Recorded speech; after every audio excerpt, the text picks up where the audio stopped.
That's red, my bad.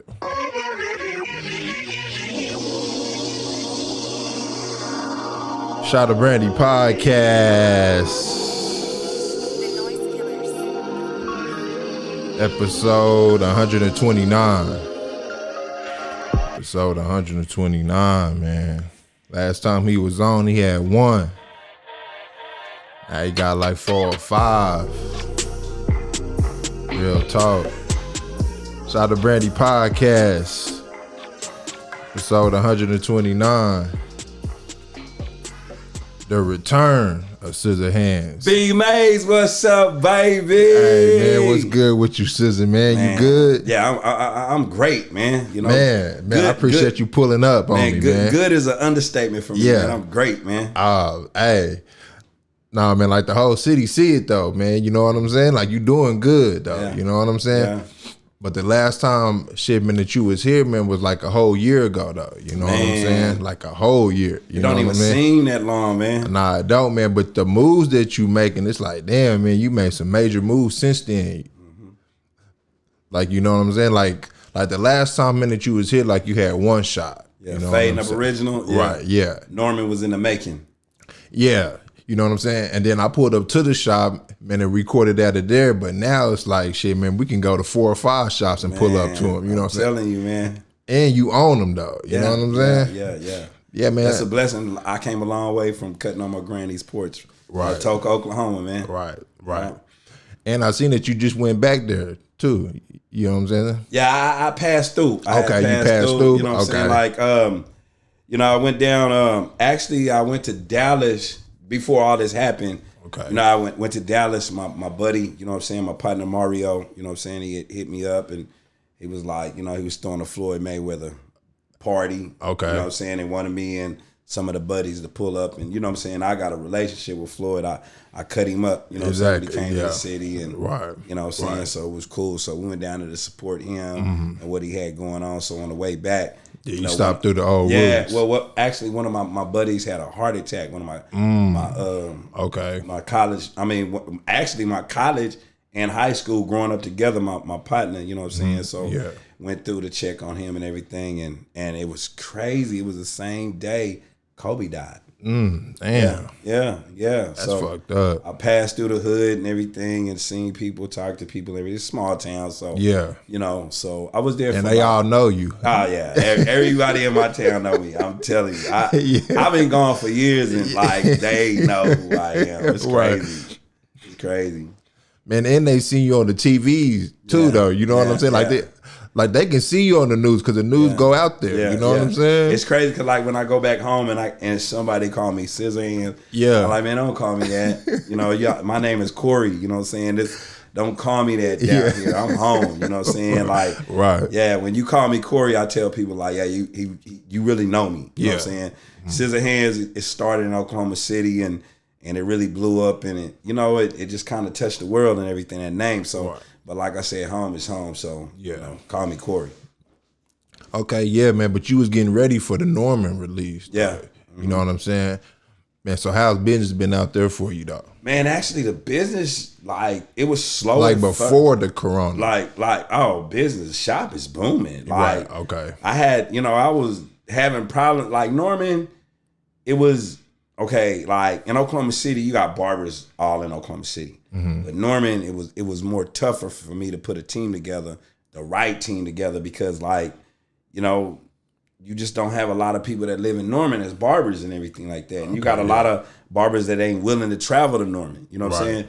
And the thing about Norman, it's money down there. That's what I'm saying. Like it's people down there. Hell yeah, you got some rich ass white people down there. Right. And you got some rich black people down there too. A lot of people sleeping on that. Yeah. So I was like, and it was like 100 and some thousand people in Norman. Right. Like, man, so I seen the opportunity. So you did the numbers. Yeah. You always got to look at the numbers. Right, exactly. It's always like in business, I tell everybody it's all about your location, and then you got to make sure that your business pays for itself. Okay. So if you know your electric bill is going to be this, your rent is this, it's all about your overhead. So you know how many barbers you need to, maintain it. Right. And then, like I said, once it's paying for itself, the rest will come. Right.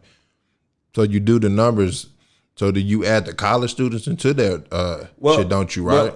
Well, check this out. Fading Up Norman is on Lindsay. So Lindsay goes straight down to the campus and everything like that. Exactly. So, you know, that comes into play. But like I said, it's if you take away the college students, well, it's probably like how many thousands of people are down at OU? Probably like 60,000, 70. Yeah. Ain't no telling. So if you take them away, that's still right. So the summertime is still cool down there. Yeah, it's still cool. You know what I'm saying? The barbershop slows down a little bit because of the students are gone. Yeah. But it's enough people in Norman to maintain it. Exactly. And then you got people that come. It's like little towns outside of Norman too. Okay. And they come. You got Goldsby.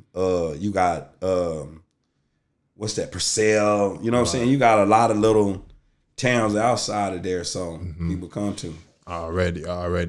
Then you came back, you know what I'm saying, and went to the South. Actually, Tinker, you know what I'm saying? South. Well, actually, the South. Yeah. Not the real South, but not the other one that you did. Yeah. But like Southeast, the Dale City area, you know, like when I first moved to Oklahoma City, you know, I was cutting out of people's garage and everything like that, and just doing, you know, carrying my clippers, going here and there, cutting out my apartments and everything like that. So. Like Dale City, you know, I salute Dale City. Shout out to Dale City because that's where it all started. That's where the Scissorhands name came from. Okay. In Dale City. Oh, for real? Damn. And I ran with it, and it was a blessing. Like I always wanted to come back to Dale City and put a shop up there, and you know, and it came and it happened. It happened. Yeah, man, but how are you finding these spots, though? You know what I'm saying? Because these is, like, nice spots. Like, these is new spots. Well, I'm a businessman. Okay, yeah. And I'm always riding around people. I deal with people. Okay. So people reach out to me, and then I see something and everything like that. So, you know, that's how you do it. Yeah. Yeah.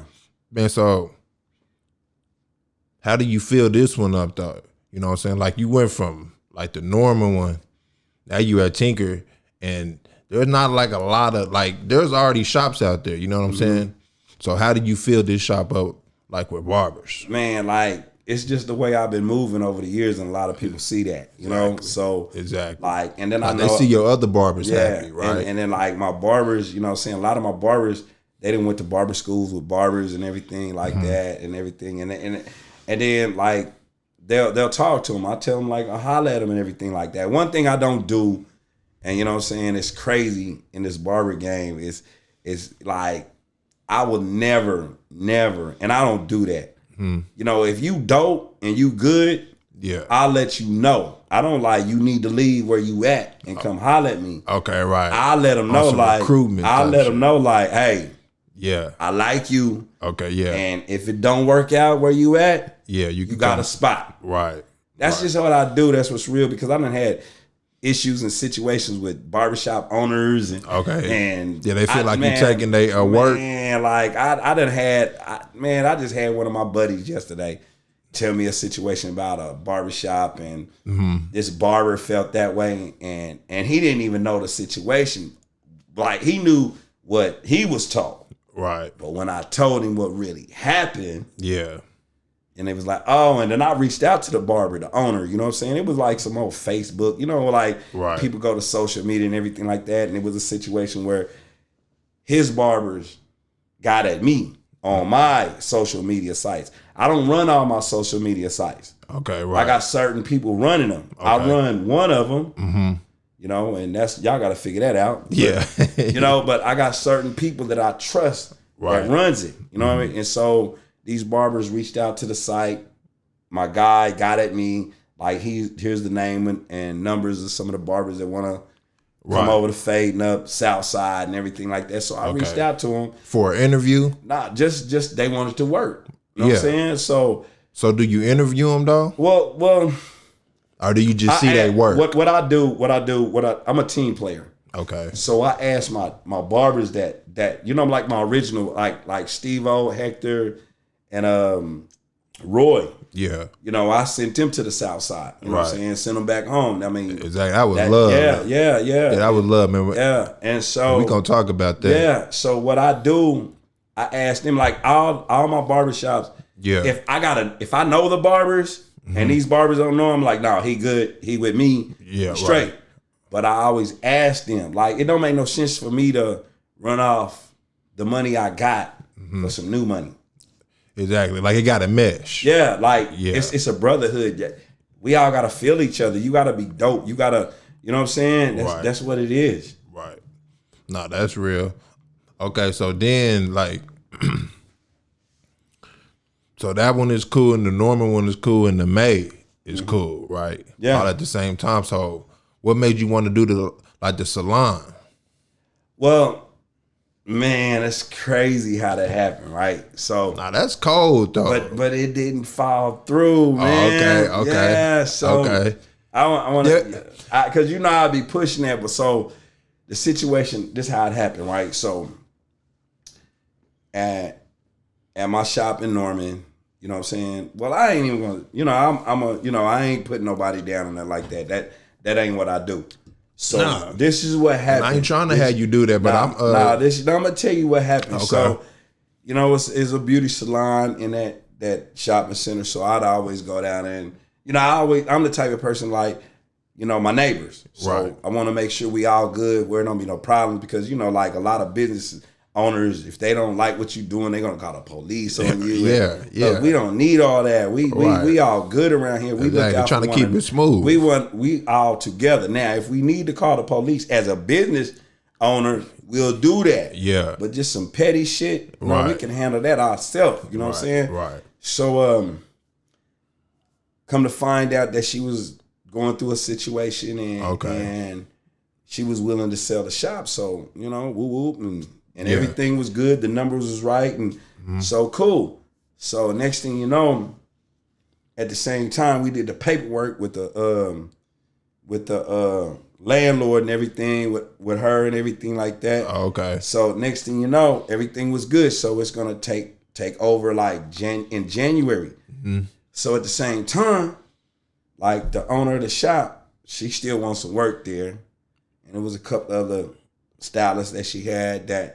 You know, and I ain't even tripping on that. Yeah. So, but at the end of the day, like this shop, it ain't popping. Don't nobody talk about it. Okay, Don't be no people up in here. You know what I'm saying? Like that. So I'm like, man, I'm about to fill this thing up. Just me doing me. Exactly. And putting your sauce on. Yeah. So I would have like stylists come up to the shop, and I walk them through and walk through the back and everything. Cause like. Right. We about to do this. The money ain't been exchanged, but this date, this when it's gonna happen. Right.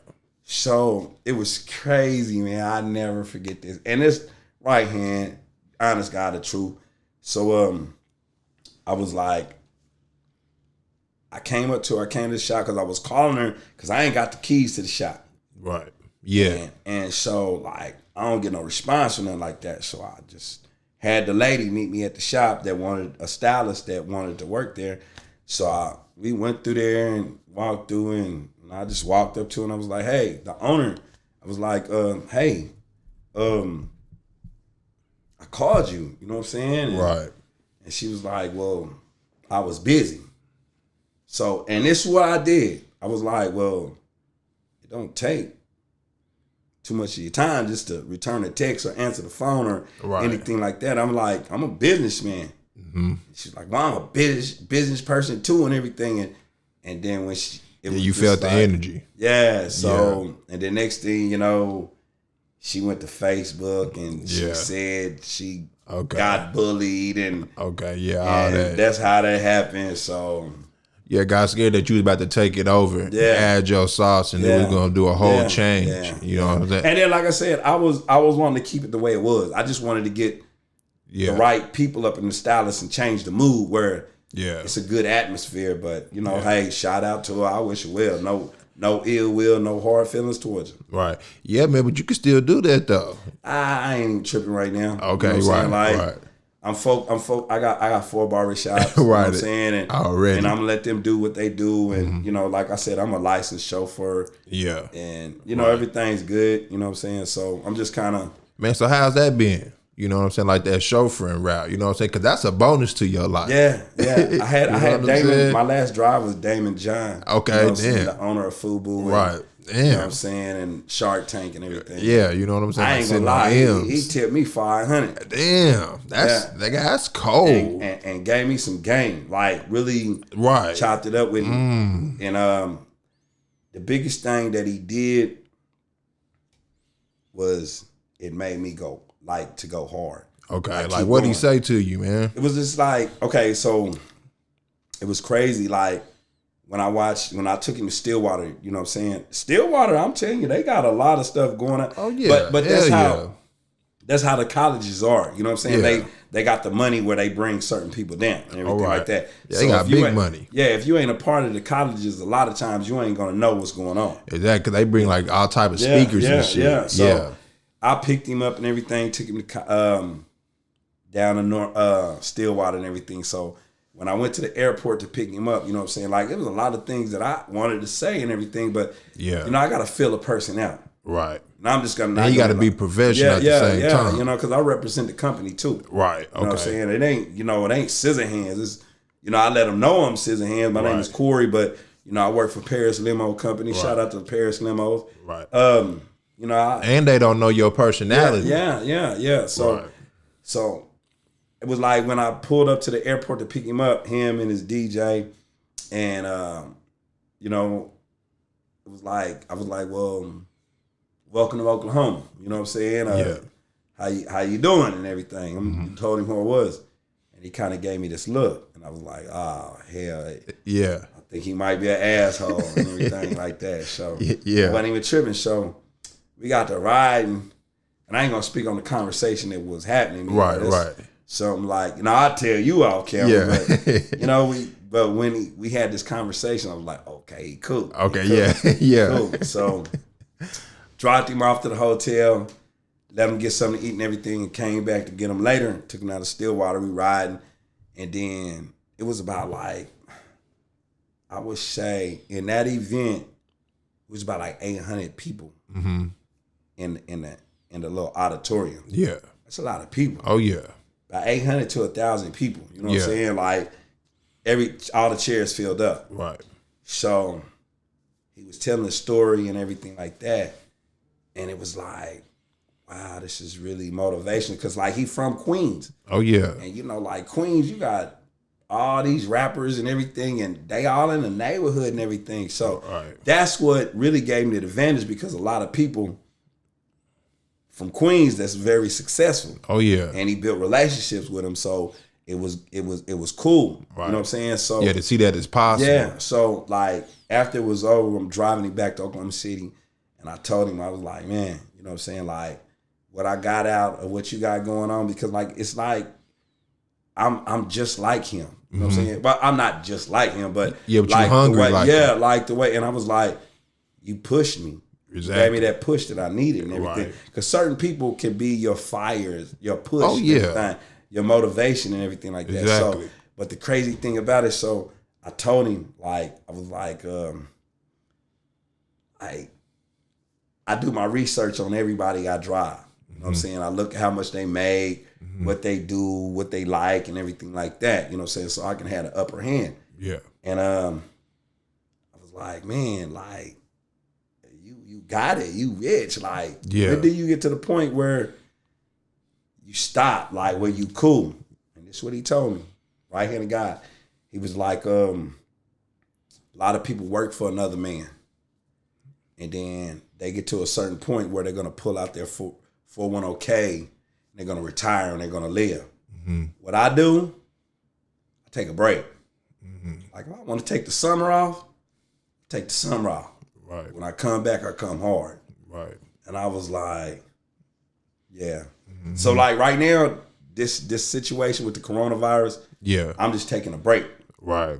And you already know what you about to do. Yeah. You know, putting my moves together, my plans and everything like that. So, and it just really realized like a lot of things that I was doing, I don't need, because I shop. Exactly. And I ain't been shopping not once. Yeah. Saving money and everything. Exactly. And I like it's waking people up. Yeah.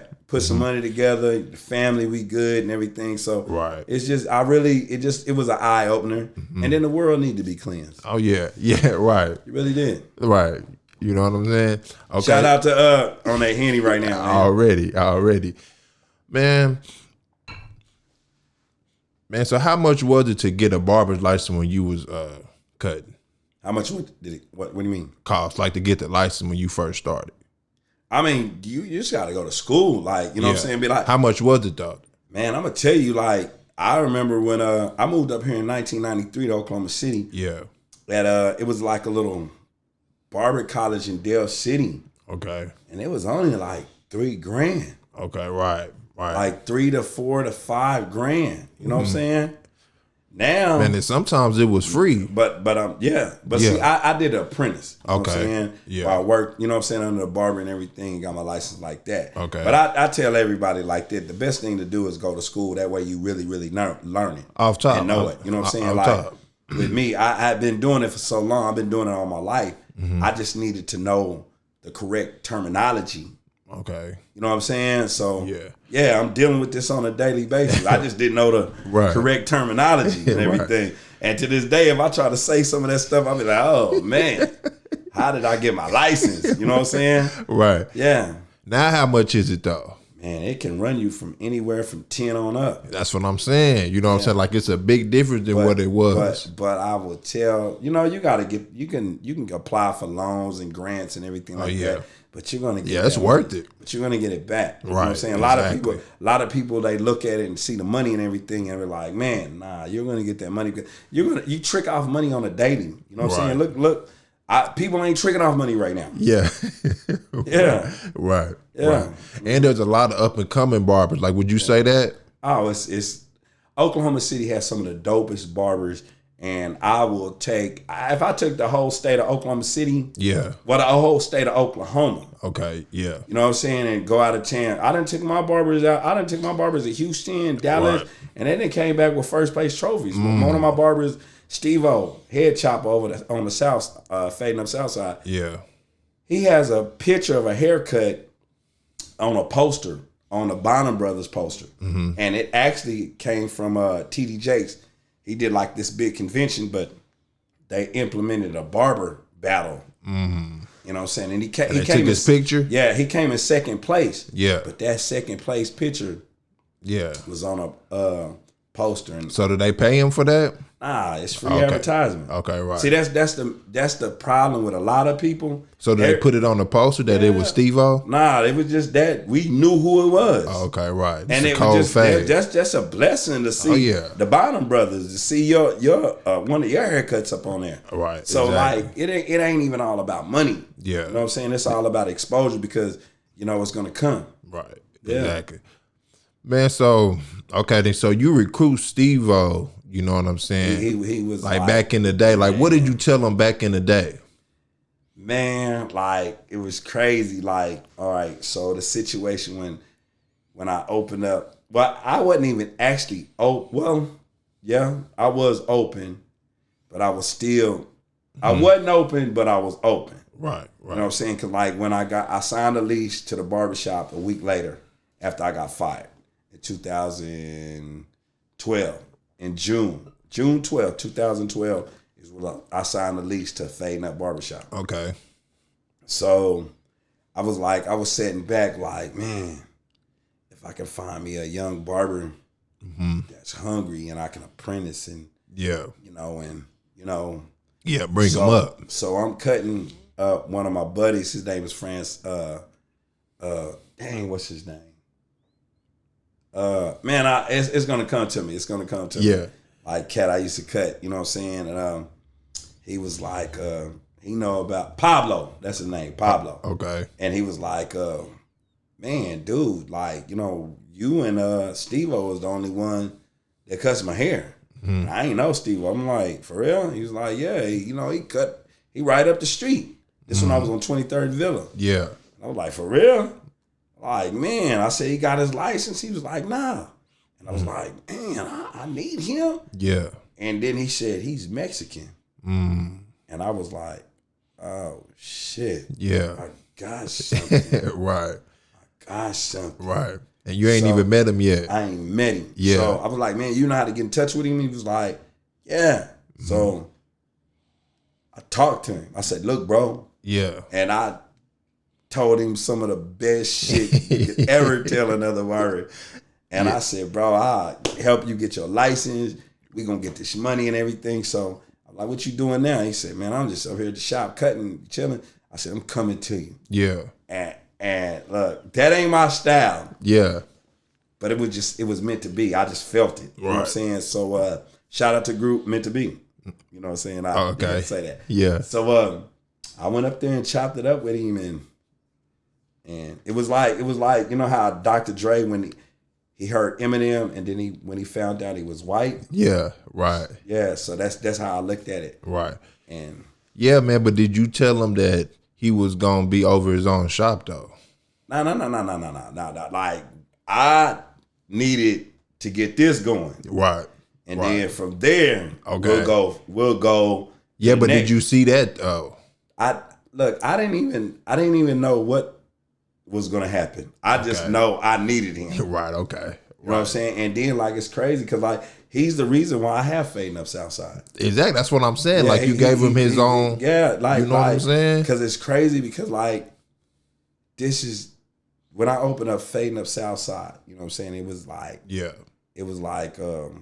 so did he say that he wanted to go back to his hood? I mean, you know, they all want to go back to the hood, you know what I'm saying? Because like, that's where they from. That's, you know what I'm saying? Exactly. And like the Mexican community is totally different from a lot of communities because a lot of them, they stick together. Oh, yeah. And, you know what I'm saying? It's all love with them. And they love to drink beer. Oh, yeah. You know what I'm saying? They love to drink beer. Yeah. So it happened that way. You know what I'm saying? Okay. So but with him, I never saw all this other stuff. And then like I said, you know, like shout out to my boy Chad Jones. You know what I'm saying? Yeah. Like he runs the limo company, you know what I'm saying? We business partners on the other barbershops and everything like that. Yeah. You know, Fade N Up original, that's all me. Yeah. You know what I'm saying? Right. I had to get my own. Right. Yeah, but you got a franchise though. Yeah, but like I said, that's the main thing. You know what I'm saying? So you're going to have somebody. I had to have my own thing for me to deal with another business partner and everything like that. Right. You know what I'm saying? Because, you know, because if this doesn't work out, yeah, so you still, I got something to fall back on. Right. You know what I'm saying? So yeah, it worked out wonderful. Man, so what'd you tell him though? You know what I'm saying? Like once you knew that you was gonna get the South Side. Well, okay, I'm gonna be 100. It was a situation with me and another barber, Mexican barber. You know, we cool now. Yeah. It was no, I don't beef with barbers. That shit is like, yeah. You know, beef is when you right. go to sleep with your gun and all that. You know, like I'm not worried about that. That's the funny thing about that. So when people come up to me like, barber beef, I'm like, this ain't no beef. You know, like, you know, right. So shit, I'm me. Yeah, it was a situation with another barber, and shout out to my boy Bless Blades. Okay. Jack Walker. Mm-hmm. You know, he be putting up these pop-up barber battles and everything like that. So it was like, it was my boy DJ at Ice Trays in Lawton. Mm-hmm. It was like he was putting pop-up battles going to Lawton. Yeah. So I'm like, you know, I work for the limo company and everything like that. My boy Chad, he runs it and everything. He provided us a big party bus, and I stocked it with liquor and everything, bro. Yeah. So we gonna go down there and have a good time. Everybody's welcome. Yeah. So in the meantime, another barber got on the page and he got to talking like he trying to put rules on this and that and everything. And I was like, hey, well, this is what we doing. We got this bus going down there. You more than welcome to ride and everything like that. And it was just like how he got to responding and everything. Right. So you felt the energy. I called him. Like, bro, like, whoa. Then he was just different, you know, and yeah, man. Not a lot of people is gonna be ready for your energy. Yeah, and then like you know what I'm saying? And then like I said, he got a shop on South Side over there and everything like that. But I wasn't tripping or nothing like that. But it was just the vibe, and I was like, you know what? It's time. Right. Okay. It's time to go to South. Time to put a shop on the South Side. Okay. Yeah. So I thank him because it was like fuel to my fire and everything. But but it wasn't that I went into a situation where I'm trying to shut him down.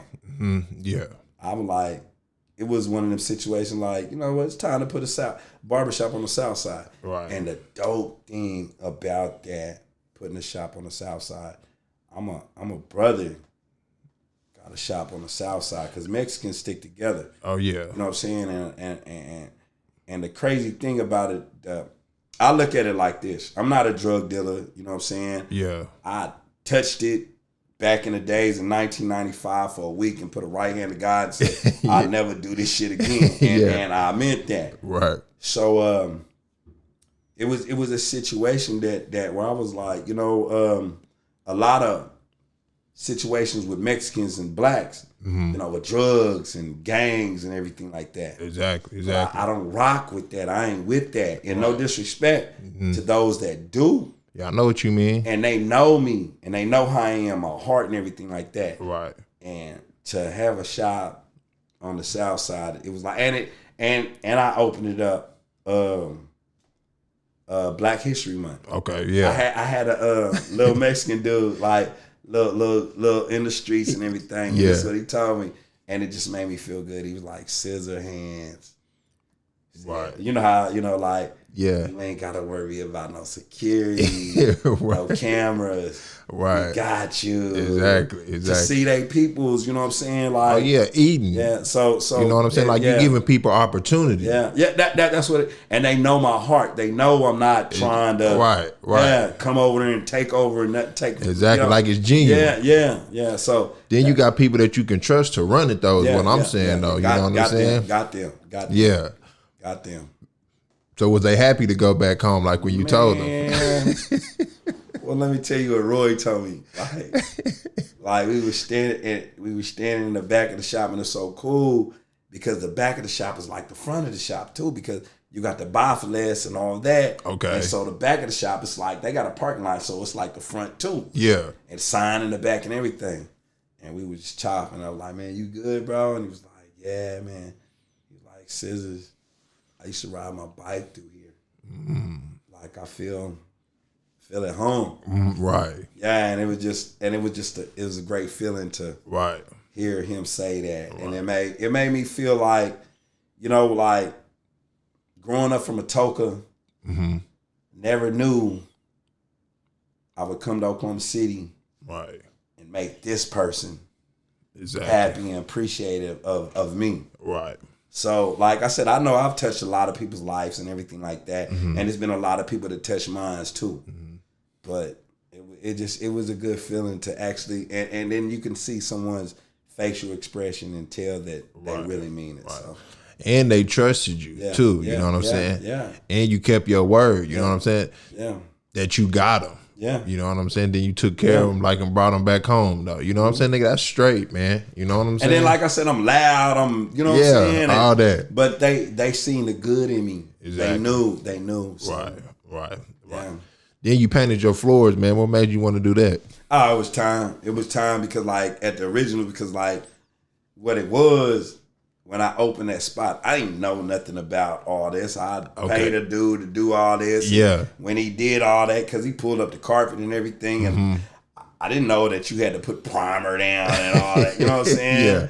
So that's what it was. So every time I had all this, and I'm like, oh man. So it was just like, and then like some new ownerships, like property managers took over. So I was going to make sure that everything was good. You know what I'm saying? Why would I put money back into my business? Yeah. And then I was told that they were supposed to have been kicking, wasn't re-signing people's lease until, and then I talked to them and everything was good. I was like, oh man, it's time to pay this floor, put money back in my shop. Okay, right, exactly. Yeah, so it don't make, like, it made no sense to me to put money back in my shop and I'm going to have to leave. I signed a 5-year lease. Okay. I got like 2 years left. You know what I'm saying? So like, why would I put money back into this when I can save this money and find a spot where I'm there for good? Okay, right. Yeah.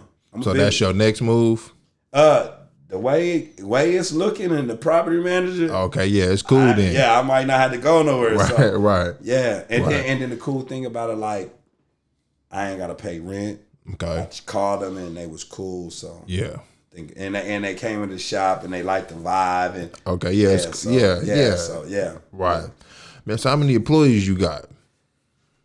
38. Damn, 38. 38. That's nice. 38. That's 38. nice, man. So how does that feel? And is it a struggle to juggle all those personalities around? Like,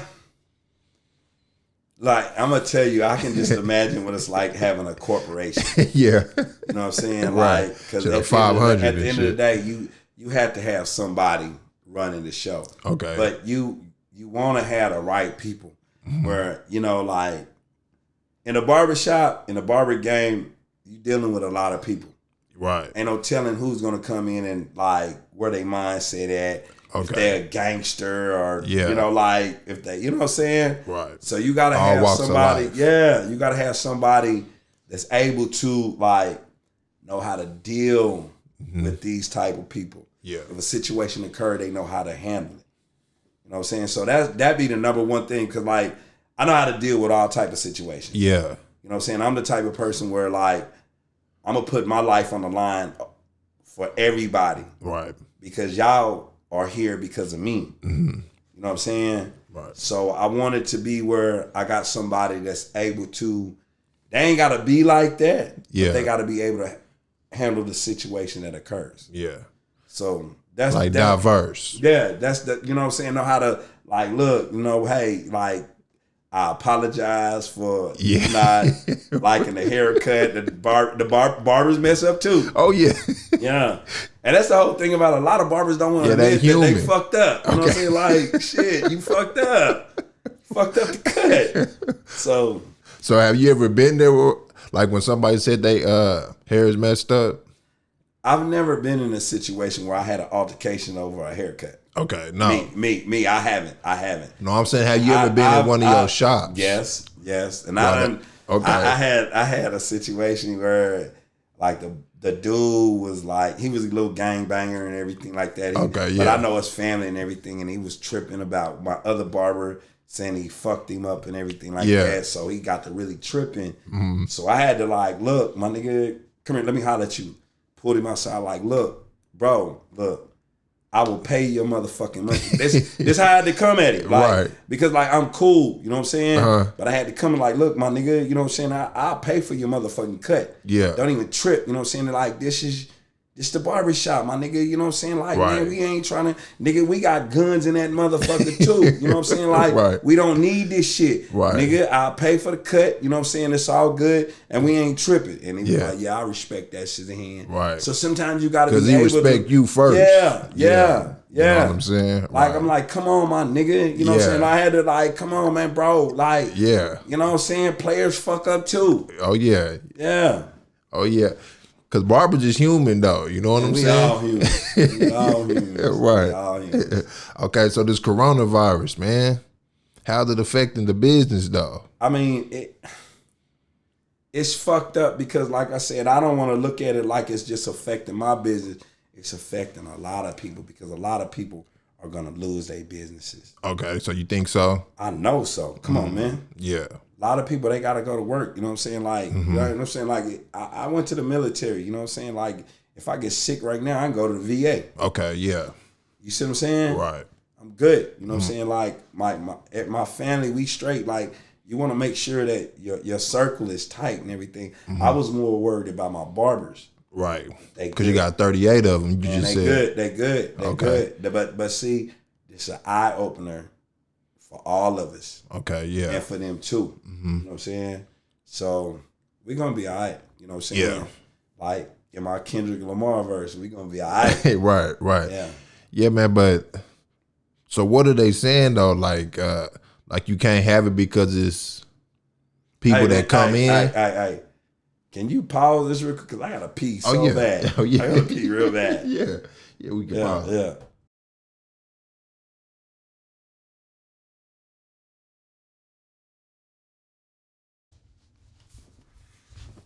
We back. Yeah. So you go right back and get that, keep that too. Okay. Yeah. We back live? Yeah. Oh, we back live. I had to pee, y'all. I'm sorry. I had to pee, man. Nah. B-Mays got me on that Hennessy. And, yeah.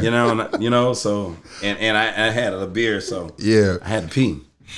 Yeah, man, but, so are they saying that y'all can't open because there's like people coming in and out? It's non-essential, you know what I'm saying? It's like, you know, like the barbershop, you know, I got what? My original team was 16, but like 3 of my barbers then went to the south side, so it's like a congregation of 10 people. So I got over 10 barbers. So and it's customers that come in. Okay, right. And that's a good point that you said. Like, shit, if you take 3 shit out the original one, and then you got to fill those spots too, don't you? Yeah. So that tough. Yeah, like at the south side, I got Steve-O, Hector, Roy, Katya, AV, and his female. So we got like 6 barbers over there. Okay, yeah. With 15 stations. But like, I'm not just taking everybody. Okay, right. You gotta. We had a barber. Fit. We had another barber over there. Excuse me, old school barber, but yeah, she didn't work. The type of cuts that we putting out. Okay. You just like, you know, and like right. That's the whole thing about it. Like, you know, I man, I want to help. I mean, if you really into it, and you want to get better, and I'll work with you, but nah. You got to adjust with the times too, though. Yeah, you got to come with it. You know what I'm saying? Like, I want it to be where, like, you can, I always wanted to be where you can sit in any chair and get a great haircut. Exactly. Like, you can just go in, like, you ain't got to make an appointment with a certain barber. You can like, hey, I'll take whoever because I know all of y'all good. Right. So that's good business. You know? So that's how I do that. Already. Yeah, man, like you mentioned your family a lot on this podcast. You know what I'm saying? Like, I love my family. Right, yeah. Man, so how does it feel, you know what I'm saying, to be a family man and have grandkids now, shit like that? Man, having grandkids is a different feeling. and the dope thing about it, you know what I'm saying, is from my sons, you know what I'm saying? So, okay, yeah. Like my daughters. How old is your son? Well, I got an older son. His name is Princeton. He's 32. Okay. Like it was like, it was a situation when I was coming up in my hometown, Atoka, you know what I'm saying? Had a baby, you know what I'm saying, at a young age, you know what I'm saying, wasn't, you know, so, but like when I got married, you know what I'm saying, I had like 3 kids from my ex-wife. Okay, yeah. And everything like that, so the difference between that, I was able to be in their life like that, which I was in my son's life, but I wasn't the best father in the world. I never met the best father in the world. Right. You know what I'm saying, so at the same time, I was young, I mean, and I grew up in, I didn't have no mother and father married, and so I wasn't in a household where I had family values. You know what I'm saying? All that came through time and age, and I'm still learning. Right, exactly. Still learning. At the age I am, I'm still learning. Yeah. You know? So I don't knock nobody, you know what I'm saying, or no fathers, no parents, anything like that. Yeah. Because like I said, if I'm raising my child, and if the mother don't want to be in their life, so be it. Right. And if I'm raising them, I got them, you know what I'm saying? I'm not going to, you know, but I would never teach my child to be bitter towards their mom, because at the end of the day, she got a situation she got to deal with. You know what I'm saying? At the end of the day, acknowledge that's your mama, and if y'all have a good relationship, that's on y'all. But don't have no bitterness in your heart, because that bitterness can mess you up. Right. As a person. You know what I'm saying? A lot of people don't realize that. You know what I'm saying? Like having bitter and angry, you know what I'm saying, like that. Right. Holding on to it. Yeah, it can have you all focused. Oh, you know yeah. what I'm saying? You need to focus on yourself, because at the end of the day, at a certain age, you should be able to realize, like, look, I'm grown. This is what I need to do. Can't blame nobody for my decisions. And, gotta be responsible. Yeah, you gotta be. Exactly. Nah, man, I appreciate you coming out, man, and shit. Man, it seemed like shit, man, like you just popping up with new shops, you know what I'm saying? Like weekly now, you know what I'm saying? Like in adventures too, you know? Like, I'm telling you, another shop gonna pop up. Hard, you know? Yeah, like, Like right now, like this is just a situation that's going on, and I said, I'm not tripping on it because, like I said, I ain't the only one going through this. You know what I'm saying? We gonna get past it, man. Yeah, you know what I'm saying? It's crazy because like I'm not a conspiracy theory dude. Like I said, everything that happens, I don't look at like conspiracy theory. That's just ignorance. You know what I'm saying? Like you need to study and find out what's going on. But the way this is happening, because like the corona, it's people, they knew about this. You know what I'm saying? Yeah, they didn't take it serious. Yeah, like I said, but I ain't mad at nobody because you never know until it finally, when shit hit the fan. Yeah, that's when you take it serious. You know what I'm saying? But the good thing about it, like, I've never washed my hands as much as I ever washed them before. So I hope that they continue to do this and I continue to do this. But like this what really tripped me out, right? So this when I looked at the situation like, this is crazy. So I got hookups on like toilet paper, paper towels, trash bag. I buy shit in bulk. You know what I'm saying? Been doing it. I got to hook up on meat. Like, I had to go buy a deep freezer. You know what I'm saying? My partner, I'll be cutting him up. I mean, I cut up his nephews. Yeah. And he supplied me with meat, like shrimp. Yeah, all the good stuff. All the good stuff. Yeah. You know what I'm saying? Yeah, that's why you be grilling all the time. Yeah. Oh, man, you see. And then I buy food, too. You know what I'm saying? So, it was just like a situation where I looked at it, and I was like, you know, I went in Walmart's because people was telling me like it wasn't no more toilet paper and everything like that, right? So, okay. And I had to get some underarm deodorant. So I went in Walmart. This is when it all happened. And I went to Walmart's. It was like, it was literally no toilet paper. You're right. So I was like, wow. You know, I wasn't even trimming. So I'm going to get some underarm deodorant. So I walked by the vitamin aisle.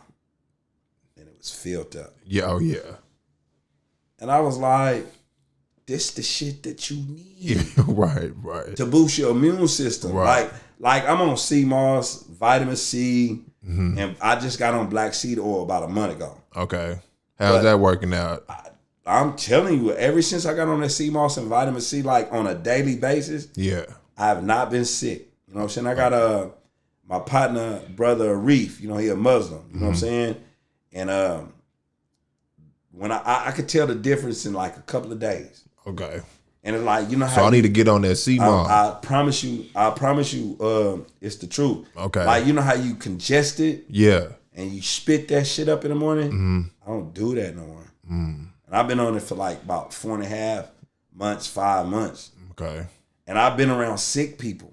Like, yeah, been chilling. Yeah, like, I don't like when people say they sick, I'm like, my immune system. So you got to build your immune system up. Right. And then I'm older too. Yeah. You know what I'm saying? And that's why that I've seen on TV and everything, a lot of elderly people are dying because their immune system is not. And then like you get older, you get lazy. A lot of people get lazy. They don't want to. Because if you look at my Facebook and all that, I'm always about good health. You know what I'm saying? Now I don't early in the morning working. Yeah, I own it because like I had a mini stroke. Yeah, back in the days, and it was a well needed wake up call. Okay, and then I try to tell my peoples like I don't want y'all to go through what I had to go through. Right. So if y'all get a chance to avoid it, you know, take advantage of it. But some people you just can't tell them shit. Yeah, they gotta find that on their own. So. I bet you shit done changed now. Right. Yeah, man, but now the gyms is closed though. Man. And it's I've been working out in my garage. Yeah, you know what I'm saying? Shout out to my boy Music Man. I was doing the tires and everything. It was 450 pounds. I did it. Oh, for real? That tire was 450 pounds. Damn. It don't look it. Nah, it don't. Man, that tire, the first time. You did it how many times? Man, I did it 10 times. Like, well, that's a lot. The first time I got under there, I could have done it like a couple more, but I was like, I was cool. Because I got a good work. Because in my garage, you know what I'm saying? I got some weights like dumbbells, jump ropes, and everything. Because I try to do 1,000 jump ropes every day. Oh, for real? Yeah. Because, you know. How long is that? I do it in sections. I do it like 150. Okay, yeah. I do 150, so many sets, and then I get to the last sets one. And shit, yeah. I do the last one, it's 100. But I do it within 30 minutes. Definitely within 30 minutes. But at the same time, while I'm doing that, I'm doing other things too. Okay, so I'm full body workout. Yeah, all that. Okay. All that. You know what I'm saying? And then I'll take I got like some 25-pound dumbbells, and I'll pick them up while I'm doing all that. I'll pick them up and walk down to the other end of the street. Yeah. And walk back holding them.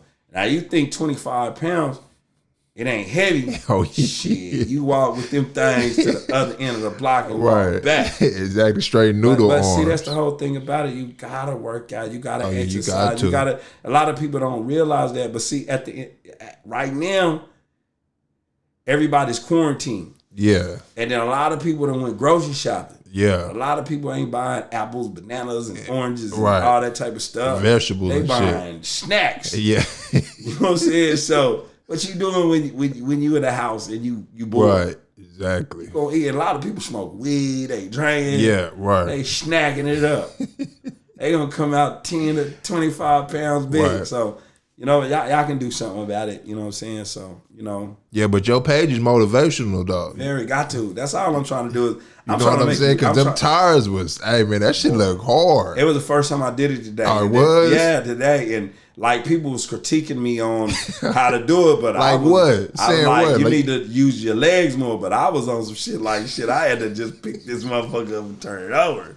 You know what I'm saying? I learned the proper technique later. Right. But it's always good. And you need people like that on your team. Like shout out to my boy Serge Music, man, because like to do it right, because if you don't do it right, you can hurt yourself. Mm-hmm. Okay. So when you got people to come up to you, because I didn't when I first started in the gym and I'm doing my thing, people coming up to me telling me this and everything like that. I'm like, man, leave me alone. I'm just want to work out. Yeah. But I had to learn that they're only doing this for my best interest, because the way I'm doing it, I can hurt myself. Mm-hmm. And I used to hurt myself when I first started working out. Okay. Like I hurt my back or my arms or legs or something where I couldn't work out for a good week. Okay. So it's all about how you do it the proper way. Right. So don't get mad at them when they come your way. Yeah. Yeah. Yeah, man. So after quarantine shit, man, you turning it back up. Man. I already know you. Man, I'm going to have a DJ up in that motherfucking barbershop, man. Kilo, Brosco. Shit, somebody. You know what I'm saying? Music, man. Yeah. Somebody up in there, Wayne in this thing. Exactly. Yeah. Hey, you see me, shit, I need a cut right now. You know what I'm saying? Like the whole city need a cut. You know what I'm saying? A lot of people get cuts. Oh, yeah, still. You know what I'm saying? But it might cost you. You can't advertise that shit. You know what I'm saying? Like, motherfuckers going to hate on you and call in on you and shit like that, man. And you heard, I ain't say I'm cutting. Right. Yeah. Yeah, man. So the summertime then, she taking over shit again. Man, I like my thing is, man, I'm not trying to take over nothing. I'm just trying to just get it. Right. Live, have a good time, and enjoy this shit. And try to, you know what I'm saying? Like, I want all my barbers, I want them to be bosses. All my partners, I want them to be bosses. I want all my friends, family, I want them to be bosses. Like, have their own shit, you know what I'm saying? Where, like, whoever's who the president or whatever, it don't affect your money. Right. That's what I want. You know what I'm saying? Through this Barber game, I've learned it. Mm-hmm. It's all about what you need in life. Some things, like, people feel like they need it and they don't need it. Right. So. Yeah. Man, I appreciate you coming out, man. Man, I appreciate you, man. You know what I mean? You doing your thing, man. This shit, hey, B-Mazy got this shit fixed up professionally. I appreciate it, man. You know what I'm saying? Yeah. Cause your energy, man, it motivates the city, man. You know what I'm saying? Like your videos and your energy. Fun. And you on the news. Yeah, fun. You know what I'm saying? And let me say this, them news people, they get at me. Oh, yeah, right. Yeah. Right, exactly. I tell people when you popping, people gonna get at you. Yeah. So it's all about, you know what I'm saying, the right balance, you know what I'm saying, the right energy. Right. And you know what I'm saying, building a relationship with good people. Exactly. Yeah, man. So who gonna be y'all quarterback next year, man? Man, Spencer leading us to the promised land. Okay. Okay. Yeah. Hey, that boy throw that ball. Yeah. Man. He throw that ball. Nah, shit, I seen him on YouTube. You know what I'm saying? Like, he look cool. Yeah. I got hit with a April Fool's joke. My partner see me like, oh, you dismissed him and everything like that. And I'm like, what? I'm like, oh shit. So the first thing I did, I Googled this shit. Didn't pop up. So I turned on the sports animal. I don't hear nothing. I'm like, oh shit, it's April Fool's. And I'm like, it's April Fool's. He's like, yep, gotcha. So I got. Yeah. I'm gottable. Yeah, man. I appreciate you coming out though, man. Real talk. Man, I appreciate you more, man. Already. Shot of Brandy podcast, man. That's episode 129. The return of Scissorhands. Yes, sir.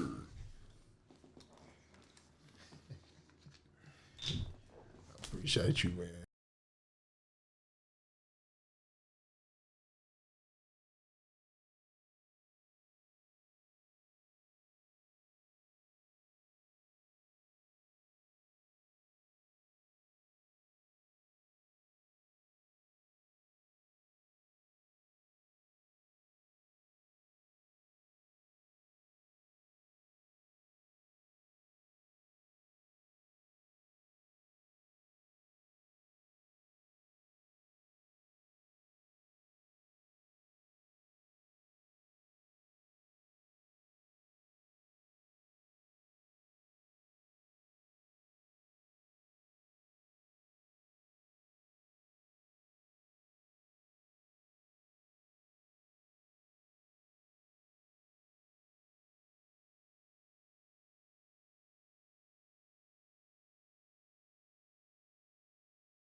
Man.